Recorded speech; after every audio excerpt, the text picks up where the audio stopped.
Zuschauerinnen und Zuschauer, ich begrüße euch recht herzlich zum Jungfrau-Zeitung Panorama hier aus Meiringen. Heute haben wir für euch in der Sendung Aktionen, um das Klima zu retten, Aktionen von verschiedenen Kleinkünstlern, eine Seifenkiste, die bald in Aktion tritt. Bevor wir jetzt aber zu unseren 3 Beiträgen kommen, gibt es zuerst noch einen kurzen Überblick über ein paar wichtige Neuigkeiten vom Tag. Das offizielle Sammelalbum ist da. Passend zum eidgenössischen Schwing- und Älplerfest in Pratteln Ende August ist zum 4. Mal ein Schwinger-Sammelalbum lanciert worden. Ab Mai keine Einreisebeschränkungen mehr. Reisende aus dem Ausland können gleich wieder mit den üblichen Bedingungen in die Schweiz einreisen respektive Visa beantragen. Am 2. Mai wird die letzte wegen der Pandemie noch bestehende Einreisebeschränkung aufgehoben. Die junge SVP mit einer Kampagne gegen Frontex. Die Partei lanciert die Kampagne gegen die Finanzierung der EU-Grenzschutzagentur Frontex. Am 15. Mai entscheiden die Stimmberechtigten in der Schweiz über einen erhöhten Schweizer Beitrag an die EU-Grenzschutzbehörde.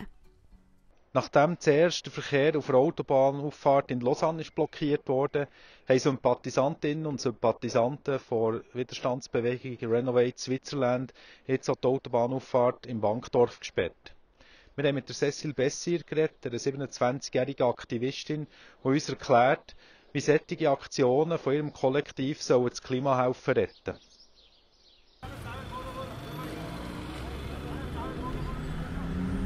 Renovate Switzerland ist eine zivile Widerstandskampagne. Es sind normale Bürger und Bürgerinnen aus der Schweiz, die vom Bundesrat fordern, dass er bis 2040 1 Million Häuser in der Schweiz isoliert. Wir setzen uns auf der Straße und bleiben dort, bis uns die Polizei verhaftet. Es ist störend, es ist unangenehm, wir würden das lieber nicht machen. Es ist aber jetzt notwendig, weil immer noch nichts gemacht wird vom Bundesrat, um gegen diese Klimakrise etwas zu machen. Und wenn jetzt Menschen unterwegs sind zum Arbeiten und sich ärgern, habt ihr da Verständnis für sie? Ja, klar. Wir alle Schweizer und Schweizerinnen befinden uns in der gleichen Krise und müssen einfach überlegen, wie können wir zusammenkommen und vom Bundesrat fordern, dass er seine Arbeit macht und uns schützt. Aber ist das der richtige Weg, eben Strassen zu blockieren? Was denkst du? Wir haben Petitionen ausprobiert, Demos, Initiativen. Es hat nichts gebracht. Der Bundesrat hat immer noch keinen Plan. Und jetzt ist es leider so, dass das unsere einzige Lösung ist, die uns noch bleibt, um Aufmerksamkeit zu erwecken.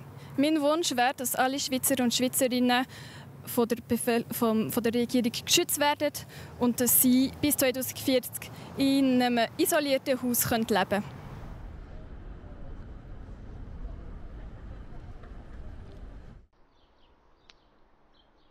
Mit ganz anderen Aktionen fallen Kleinkünstlerinnen und Kleinkünstler in Thun auf. Nach 2 Jahren Corona-bedingtem Unterbruch findet dort wieder zum ersten Mal im vollen Umfang die Schweizer Kunstbörse statt. Gisela Niefeler, die Leiterin der Börse, ist mit dem bisherigen Ablauf zufrieden, wie sie mir der Kollegin Rebecca Affolter hat erklärt.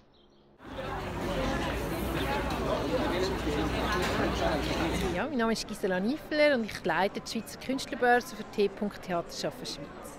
Wir haben rund 60 Positionen, sagen wir dem, also 60 so Formationen, Künstlerinnen, Künstler, Einzelpersonen oder auch Gruppen, die auftreten während diesen Tagen.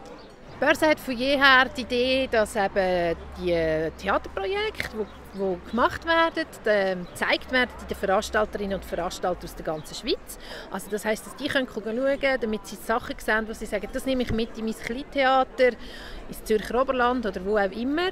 Und das ist wirklich die Idee, dass sich diese Gruppen treffen und dass man sehr kompakt in wenigen Tagen möglichst viele Sachen sehen kann und sich möglichst vielen Leuten zeigen. Und Dazwischen merken wir aber auch sehr, sehr wichtig ist der ganze Vernetzungsaspekt, also dass man auch die Leute zusammenbringt, bevor überhaupt Projekte entstehen, damit neue Zusammenarbeiten können entstehen. Geldgeberinnen und Geldgeber werden auch auf Platz sein, die auch so ein bisschen werden versuchen herauszufinden, wo matcht es, mit wem könnte man zusammenarbeiten. Also das ist so wirklich auch das Netzwerk, nicht nur der Verkauf der Stücke ist wichtig, sondern auch ein gutes Netzwerk aufbauen. Und das merken wir natürlich, 2 Jahre hat das nicht stattfinden, wie alle anderen gesellschaftlichen Anlässe ja eigentlich auch nicht haben stattfinden und jetzt hat man einen rechten Nachholbedarf. Die Vorbereitungen sind natürlich wieder in so einem ganz unsicheren Zustand gelaufen. Eben im Herbst, oder so im August, September, wo wir angefangen haben, für Planen für das Jahr ist noch so vieles unklar gewesen. Man hat nicht gewusst, gibt es wieder Schliessungen. Dann ist das Zertifikat eingeführt worden. Das hat für ganz viele Kulturinstitutionen grosse Auswirkungen gehabt.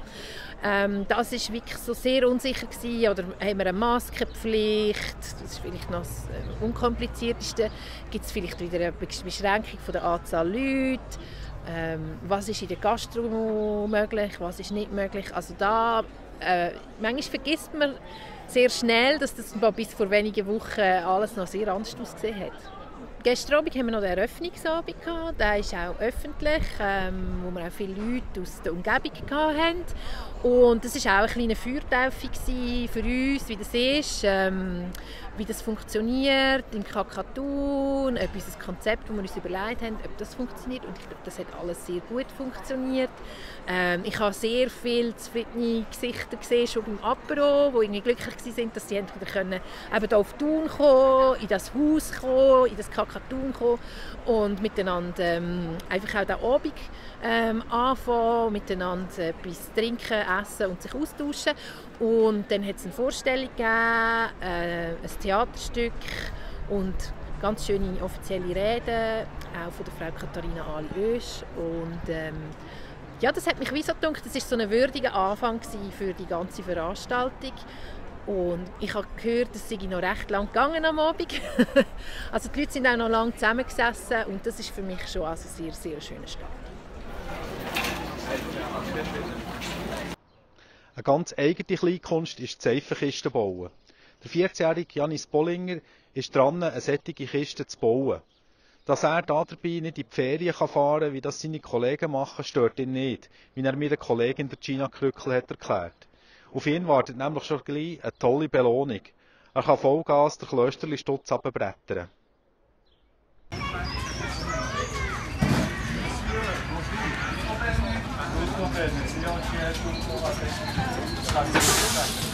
Ja, vielleicht geht es zu weit rein. Probier mal, wie reinkommst du besser. Ist das sehr aufwendig, so eine Kiste zu bauen? Zum Bauen von Grund auf sehr, ja. Man braucht viel Zeit, Material, Geld und Wissen, wie man aufbauen. Und so zum Flicken musst du halt auch Zeit nehmen, dass es wieder gut kommt. Jetzt bei uns war die Steuerung kaputt, die haben wir jetzt recht neu gemacht. Die Bremse hat nicht mehr funktioniert. Jetzt hinten der Bügel, den man sich hebt, haben wir auch neu gemacht. Ja, jetzt mal ist es anders an. Und dann ist es einfach gut. Jetzt müssen wir schauen, auch vom Gewicht her, weil man hockt recht weit hinten. Wenn dann noch hinten drauf steht, kann es sein, dass die Kiste vorne läuft. Jetzt haben wir vorne einen recht schweren Stein rein tun. Ja, jetzt ist eines passiert letztes Jahr beim Rennen, wo die Kollegin hinten drauf gekumpelt, hat die Kiste vorne gelüpft und dann sind wir halt einfach in die Straubaue gefahren. Aber ist nicht passiert? Nein, es war alles noch zu retten oder ist gut gelaufen.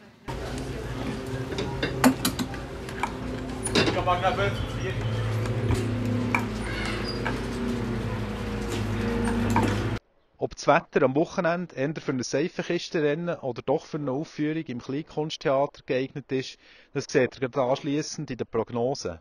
So oder so wünsche ich euch schon jetzt eine gute Zeit und einen geruhsamen Abend. Auf Wiedersehen miteinander. Das Wetter wird euch präsentiert von Interlaken Tourismus. Meine Damen und Herren, grüß euch miteinander und ganz herzlich willkommen zum Jungfrau Zeitung Wetter für den Kanton Bern. Heute hat es einen weiteren, meistens sonnigen Frühlingstag gegeben, zum Beispiel in Spiez, also Wetter so richtig zum Geniessen.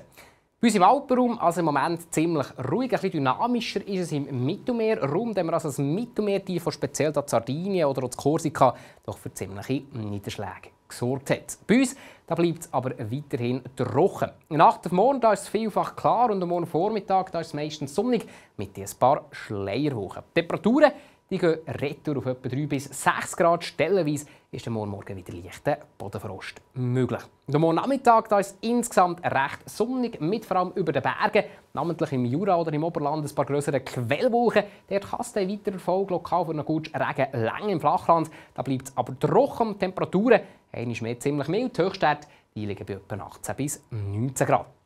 Die Waldbrandgefahr die ist also weiterhin erhöht und auch die Pollenkonzentrationen sind im Moment ziemlich stark. Ja, und da wird sich dann erst aufs Wochenende etwas daran ändern. Vorerst wird es aber auf den Samstag noch föhnig im Oberland. Es gibt also so einen Mix aus Wolken, zwischendurch noch ein paar Sonnenstrahlen und nur lokal mal einen guten Regen. Die Temperaturen die reichen rund 17 Grad. Am Sonntag und am Montag da ist der wechselnd bis stark bewölkt. Vor allem am Montag immer mal wieder nasse Temperaturen. Die gehen ein bisschen retour auf etwa 14 bis 15 Grad. Da dürfte es also zumindest eine leichte Entspannung punkto Pollenbelastung und Waldbrandgefahr geben. Und ebenfalls eher unbeständig ist es noch am Dienstag. Auf dem Mittwoch gibt es dann wahrscheinlich eine Wetterbesserung. Das war es schon wieder vom Jungfrau Zeitung Wetter für den Kanton Bern. Ich wünsche euch einen ganz schönen Feierabend und bis gleich. Auf Wiedersehen miteinander.